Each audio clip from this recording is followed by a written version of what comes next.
So one of my favorite anime from the past year has been Kimetsu no Yaiba. When the first season finished around this time last year, I was actually so impatient that I read the entire manga in a single night. I went to sleep at around 4 a.m. that night, but I'd say that it was worth it. Anyways, today I'll be talking about the Buddhist influences in Kimetsu no Yaiba. I was actually quite surprised by how many connections there were in the grand scheme of the narrative. But before we get started, I have to warn you that there are going to be spoilers for the entire series, so if you haven't finished it, here's your chance. Now, let's get started. One of the things that immediately struck me when I first watched Demon Slayer was just how beautiful this anime is. In episode 4, we're really hit with this when we get to Mount Fujikasane, where the fledgling Demon Slayers go to complete their final initiation into the Demon Slayer core. Here, purple wisteria flowers, which are used as a deterrent against demons, grow from the foot of the mountain to halfway up the slope, trapping demons on the mountain. Later, we also learn that these flowers can be distilled to be used as poisons for demons. While the wisteria seem like just a plot device at first, it turns out that purple wisteria specifically are symbolically important to Jodo Shinshu Buddhism, which is translated as True Pure Land Buddhism. Jodo Shinshu Buddhism uses 2 intertwined wisteria branches as its symbol. According to them, the drooping blossoms symbolize the humility and sincere reverence to the Amida Buddha. The Amida Buddha is the Buddha of infinite light who rules over the Western Pure Land, where Pure Land Buddhists pray to be reborn by reciting the Nenbutsu, Namu Amida Butsu. By being reborn into the Western Pure Land, beings don't have to be reborn again and can focus solely on achieving enlightenment. It's also said that the purple wisteria represents the Raigo, which is the appearance of the Amida Buddha and his entourage on a purple cloud at the time of death to take them away to the Western Pure Land. One trait of the Western Pure Land is that the Amida Buddha can control who is allowed into it. Thus, the wisteria flowers can symbolically represent the power to prevent demons from entering certain areas. It's one thing to ward off demons, but actively fighting them is a much more dangerous proposition. At this point, I can already hear you asking, if Buddhism is a religion of peace, how can it be connected to a series devoted entirely to killing demons? Well, it turns out that in Buddhism, there are actually both real-life and mythological figures that are responsible for the protection of Buddhism, which translates to fighting and destroying its enemies. In the realm of real life, we have the Sohei, Japanese warrior monks during the feudal era. During this time, different Buddhist sects would often have at their command small armies of Sohei who would participate in small-scale conflicts against monks of other sects, as well as regional wars of the samurai as they backed different clans. One of the most famous groups of warrior monks from the period are the Ikaiki, who were zealous devotees of the Jodo Shinshu. In the mythical realm, we have figures such as the 4 heavenly kings, who are Buddhist deities that are responsible for protecting the Buddhist teaching and fighting off demons. Each of the 4 heavenly kings is responsible for guarding a cardinal direction and can often be found in Buddhist temples guarding the other Buddhist deities. Besides the 4 heavenly kings, there are many other guardian deities such as Hachiman and the Neo. Such guardian beings are generally known as Dharmapala and are known for their wrath directed against the enemies of Buddhism. Now, let's move on to the actual training of the Demon Slayers themselves. Throughout the series, we see that the Demon Slayers go through extremely rigorous training, ranging from lifting boulders to sword technique. In fact, we find out that Tanjiro spends 2 years of his life training with Urokodaki alone. For reference, US Army Special Forces training takes only half that time. For all Demon Slayers, the first part of their training ends on Mount Fujikasane, where they have to survive 7 days straight while fighting against the demons trapped on the mountain. After being officially initiated, Demon Slayers still have to go through additional training as deemed necessary, like when Tanjiro and crew train at the Butterfly Estate after Mount Naragumo and the entire corps is forced to train with the Hashira later on in the series. You'd think that this level of training is totally unrealistic, but it's reasonable when we compare it against Buddhist monastic training. While I was studying abroad in Kyoto, I had the opportunity to stay at a Zen temple. There, the deputy head priest told me that the training to become a Zen priest takes 3 years.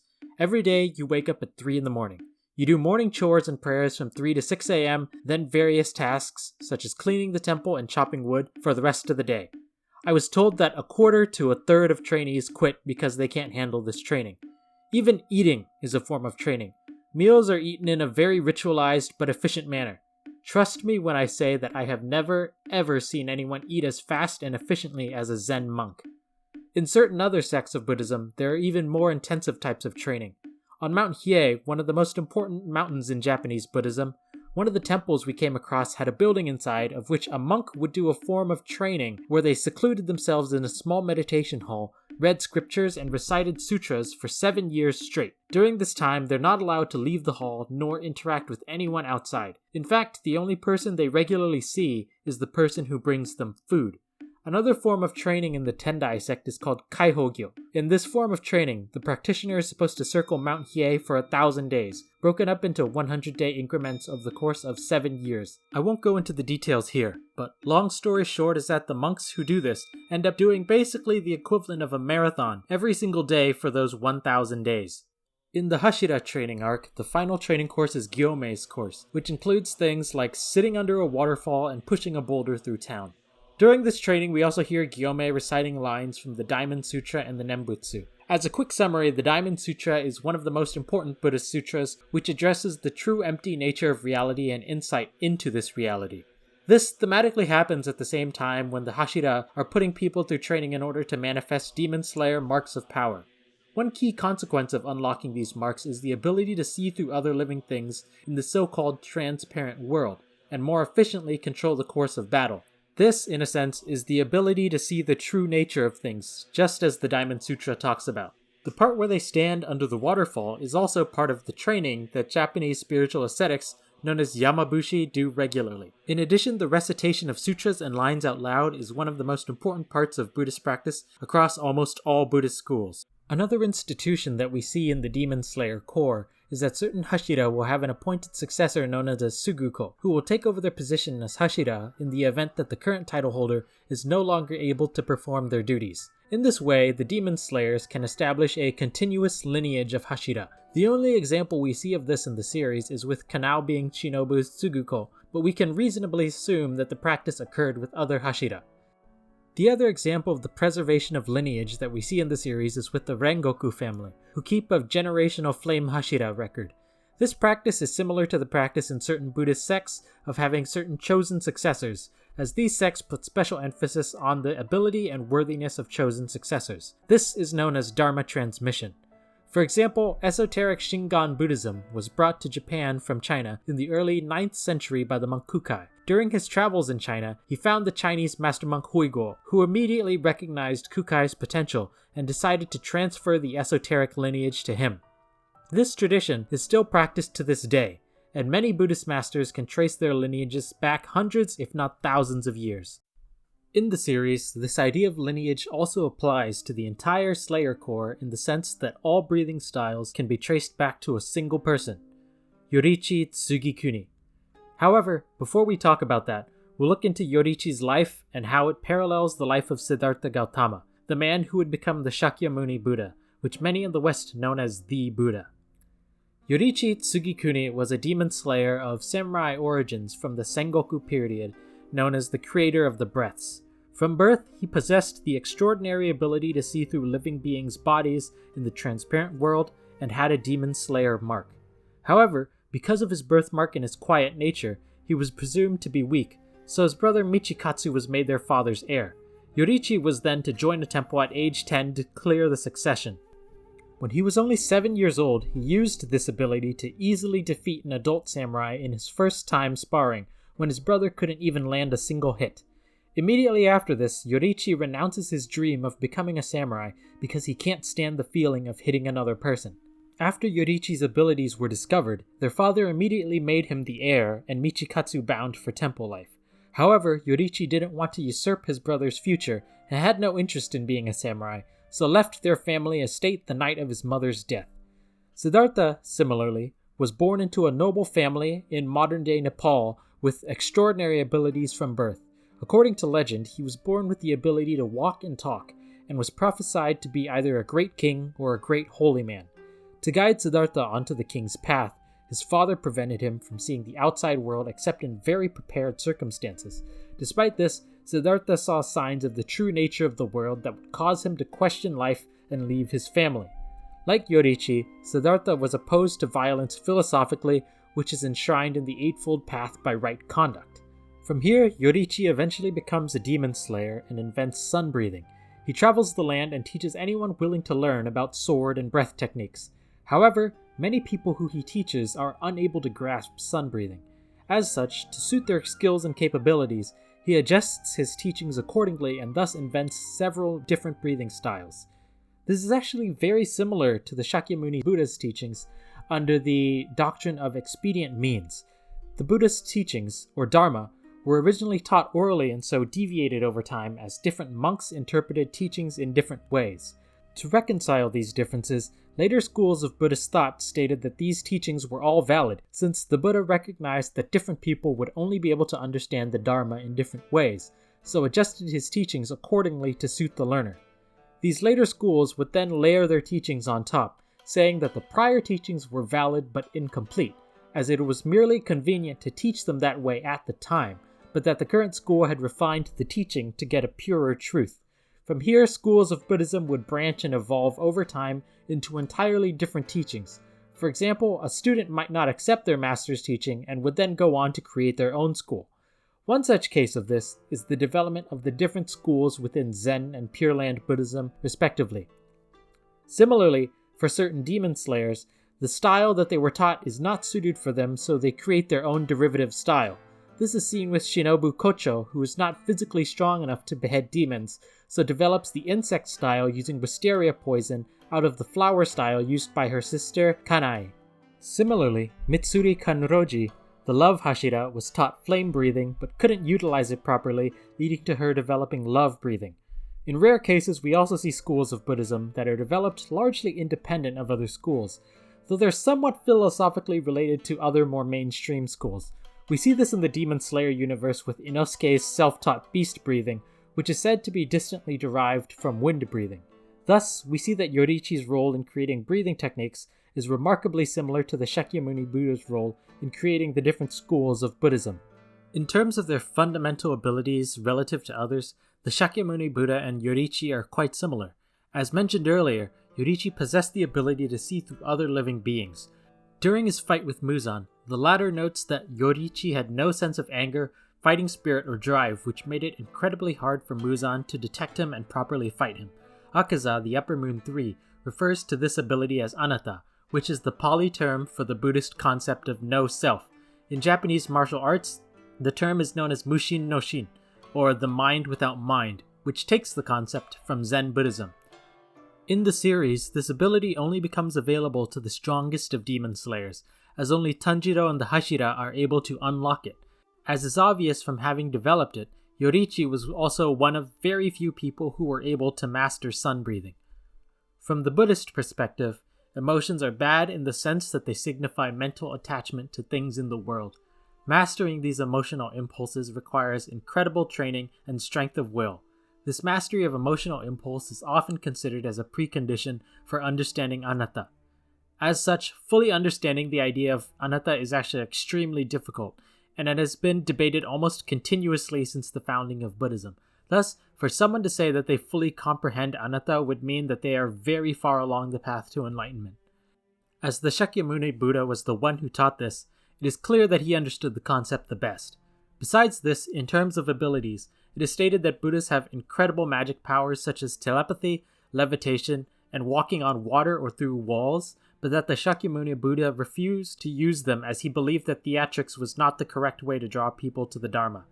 When Yoriichi reached the end of his life, his abilities were largely unaffected, as he was still able to fight and nearly kill Kokushibo. However, he dies right before doing so. I personally believe this was an intentional choice, as he loved his brother dearly and could not bring himself to hurt him. This is because, in an earlier conversation with his brother, Yoriichi said that all beings are going to the same place regardless, and that we should just reach the end of our lives feeling nothing but ease, so accepted his own death. When the Shakyamuni Buddha was nearing the end of his life, he accepted one final meal from a blacksmith, then stopped at Kushnagar, lay down on his side, and passed into nirvana as he died.